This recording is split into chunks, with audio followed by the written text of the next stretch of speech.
Are you ready? Let's talk digital. Bonjour à tous et bienvenue sur le podcast Digital Feeling.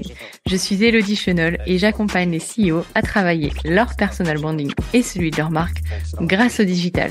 J'ai pour ambition, à travers ce podcast, de répondre à toutes vos problématiques concernant le marketing digital.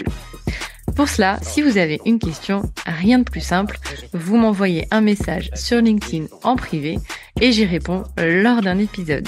Les questions peuvent tourner autour du personal branding, du B2B, de la plateforme LinkedIn, mais aussi des autres réseaux sociaux, de toutes les problématiques que vous pourriez avoir concernant votre stratégie d'entrepreneur et comment améliorer votre visibilité et surtout générer plus de ventes. Si je n'ai pas la réponse à votre question, j'irai chercher pour vous les experts du domaine pour vous produire un épisode qui répondra à cette fameuse question. Bonne écoute! Bonjour et bienvenue dans ce nouvel épisode de Digital Feeling. Aujourd'hui, j'ai envie de vous parler des agents IA. Pourquoi ? Parce que quand je suis en formation, j'ai l'impression qu'on est à des kilomètres dans la réalité de l'utilisation des agents IA. Néanmoins, pour tous les formateurs, ou pour toutes les personnes qui sont déjà assez avancées en usage de l'IA, il y a pas mal de questions. Donc je me suis dit que j'allais y répondre dans cet épisode et puis permettre aussi, peut-être, de mieux comprendre quels étaient leurs usages. Alors quand on dit agent IA, c'est pas juste des chatbots ou des outils automatisés. On va parler de véritables assistants intelligents, capables d'agir, de réfléchir et même de s'améliorer tout seul. Alors concrètement, c'est quoi un agent IA ? C'est un programme intelligent qui ne se contente pas de répondre à une commande ou à une question. Il va agir de manière autonome. Il peut aussi prendre des décisions et enchaîner plusieurs actions sans avoir besoin d'être supervisé, sous-entendu par un humain, à chaque étape. En gros, c'est comme un collègue ultra efficace qui ne dort jamais, qui ne se plaint jamais et qui apprend à faire mieux à chaque fois. Je vous donne un exemple. Imaginez un agent IA qui gère vos campagnes emailing.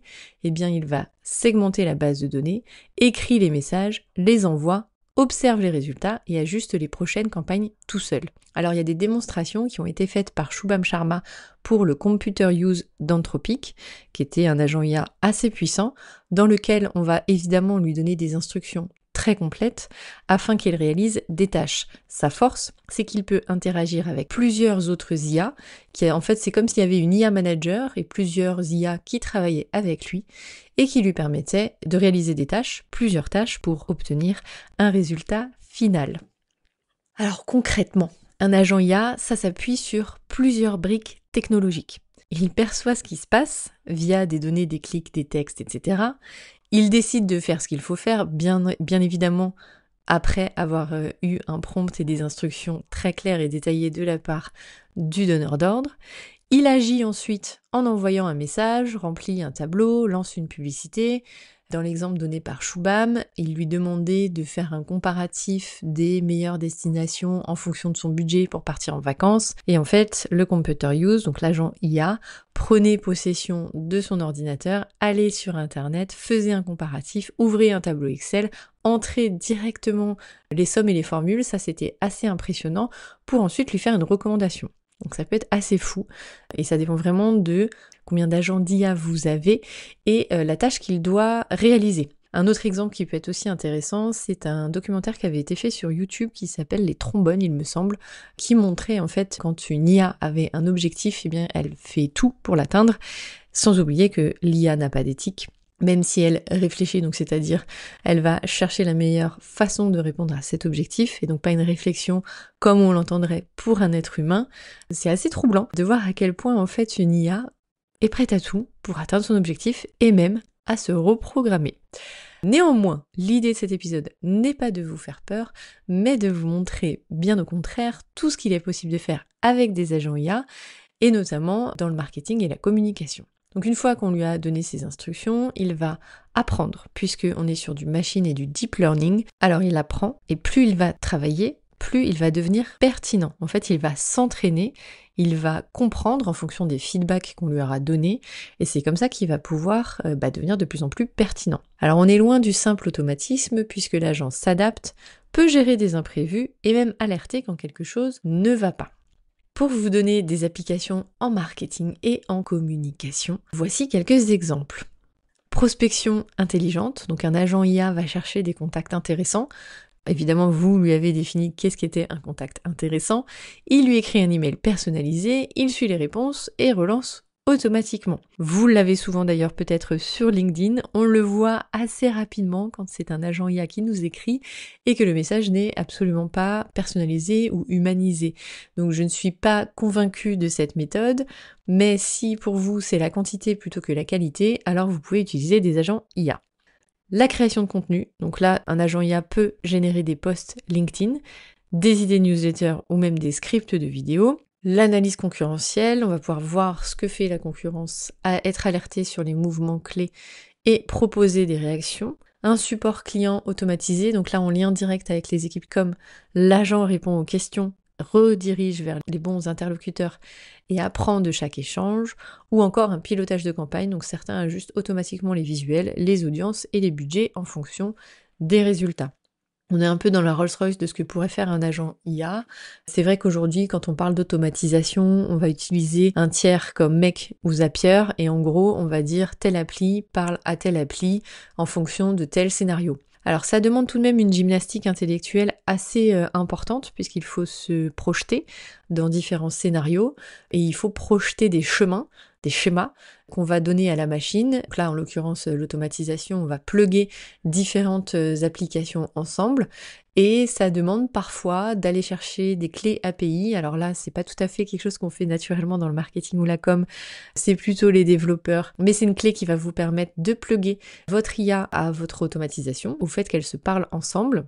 Et les agents IA, un petit cran au-dessus, en fait, c'est pas juste une automatisation, c'est ce que je vous disais en début d'épisode, c'est vraiment des agents qui vont être développés pour réaliser des tâches ensemble. Alors c'est un peu pareil pour le côté automatisation, et la différence sera sur le côté apprentissage, réaction, proposition, ou en tout cas prise d'initiative sur ce qu'il y a à proposer. Alors si vous avez envie de développer votre propre agent d'IA, vous avez des outils qui sont accessibles, même si vous n'êtes pas développeur.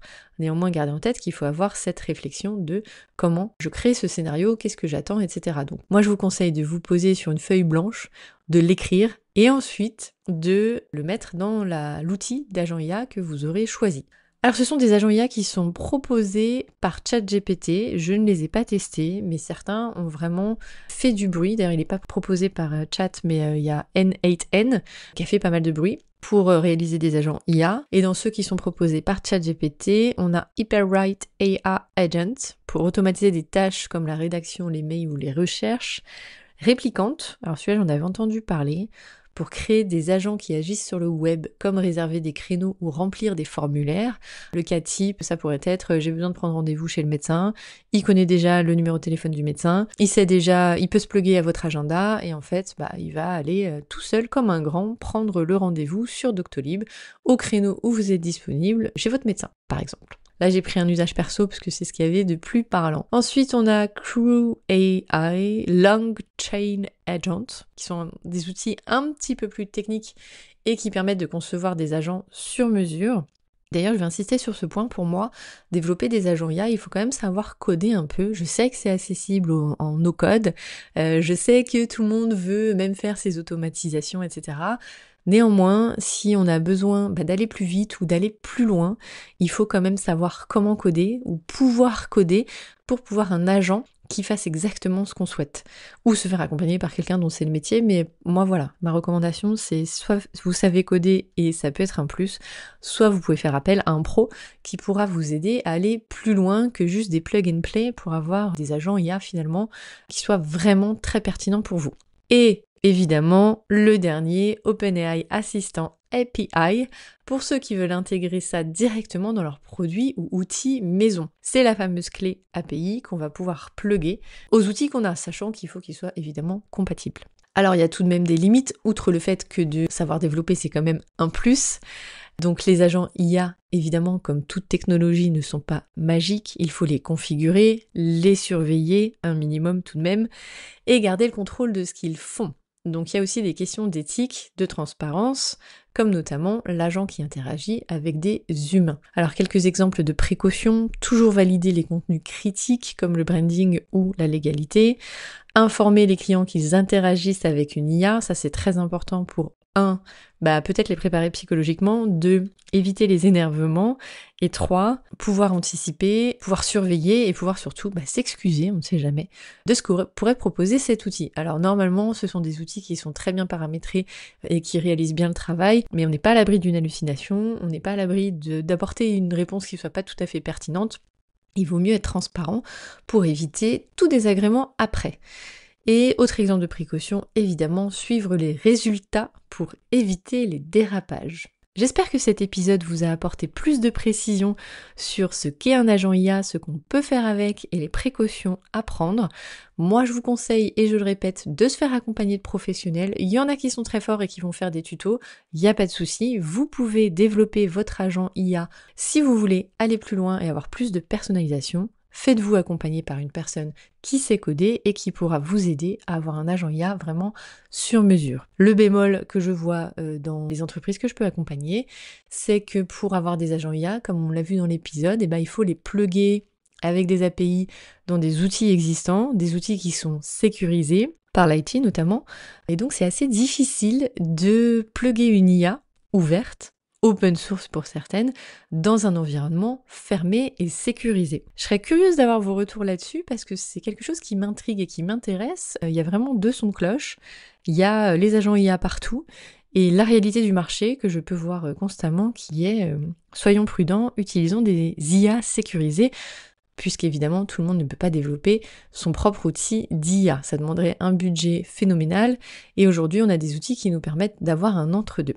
Je vous remercie d'avoir écouté cet épisode et je vous dis à bientôt. Thank you. You're welcome. Let's talk digital. J'espère que ce podcast vous a plu. Si vous avez aimé cet épisode, n'hésitez pas à soutenir le podcast en laissant une note et un avis sur Apple Podcast ou sur vos plateformes d'écoute. Ça me permettra de remonter et de pouvoir partager à d'autres entrepreneurs les réponses que vous vous posez. Merci à tous, à bientôt.